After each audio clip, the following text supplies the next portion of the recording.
Hello, welcome to the section on student engagement. Earlier, you viewed a short video on universal design for learning and the principles behind it.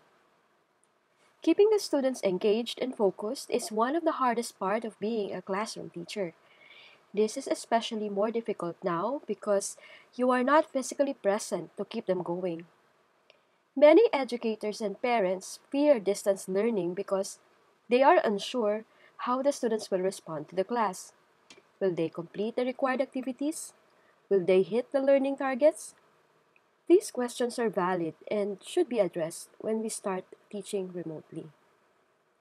The challenge in remote teaching is not to look for tools or fancy applications that they can do on their phones or in their PCs. The novelty of new activities wear off much quicker than we thought. So, how exactly do we keep them interested to learn on their own? By following the principles of UDL, of course. So, how does it work? The chart on your screen was lifted from the UDL guidelines, which I will link below. UDL has three principles: engagement, representation, and action and expression. In engagement, UDL encourages teachers to look for multiple ways to motivate learners, letting them make choices and giving them homework that feel relevant to their lives are some of examples of how teachers can sustain students' interest. Representation, UDL recommends offering information in more than one format. So for example, textbooks are primarily visual. By providing text, audio, video, and hands-on learning gives all the students a chance to access the material in whichever way is best suited to their learning strengths. So we don't just stick to one modality or one format. We try to give variety to make them interested. Action and expression.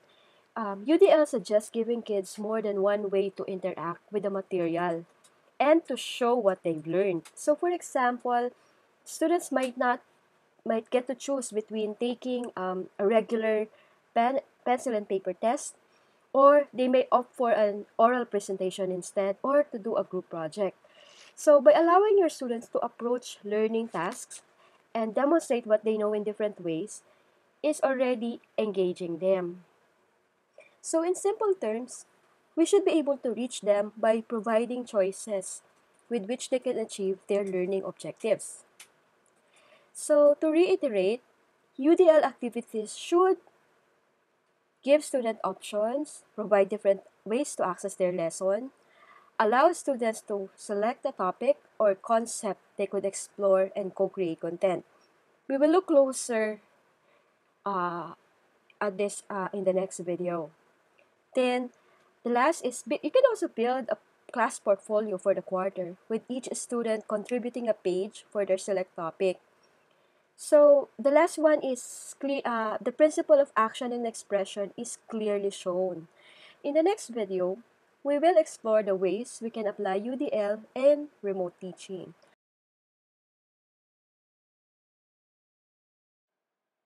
Hello, welcome back. This is part 2 on student engagement. Earlier, we tackled UDL and the activities related to its three principles. In this video, we will explore further how UDL translates to different modalities by providing a couple of examples of UDL activities. So first example, students choose a topic or area to explore within the content. On the screen, you have three ways of doing this student-centered activity. The no-tech way can be by means of graphic organizers or power sheets. Just make sure that the guidelines are clear and understood, and that you provide means of checking their progress.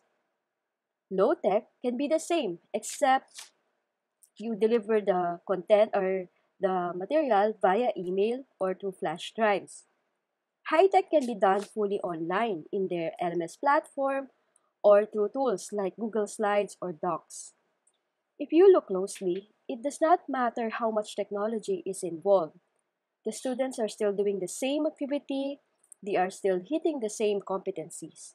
but they are exploring the content in their own ways. Second example, students co-create knowledge. This can be a group or paired work. Collaboration or group work is a big component in learning. Distance should not hinder you as their teacher from making it possible. You just have to be creative. Low-tech approach may be assigning them portion of the work, then they can just compile their research or outputs during school visitation day. In low-tech, they can use emails to communicate asynchronously. Working on printed documents and collaborating through easily accessed platforms such as Facebook Messenger, which is free data, is also a low-tech way of collaboration. High-tech approach, students are collaborating synchronously. So they can work on their Google Docs or their LMS at the same time. Now, look closely again. We're still hitting the same learning objectives but in different ways. It is important that guidelines are established ahead and you are checking on their progress as they go along. So the heart of UDL is access and options. By allowing them the chance to learn and express in different ways, we are giving them autonomy and making them partly responsible for their own learning journey. There is no right or wrong way to learn remotely. This is especially challenging for teachers because it would be difficult to prepare different materials for a single topic. Maybe we could discuss that later on. I will be linking below the materials on UDL and the website. Till next time, bye for now.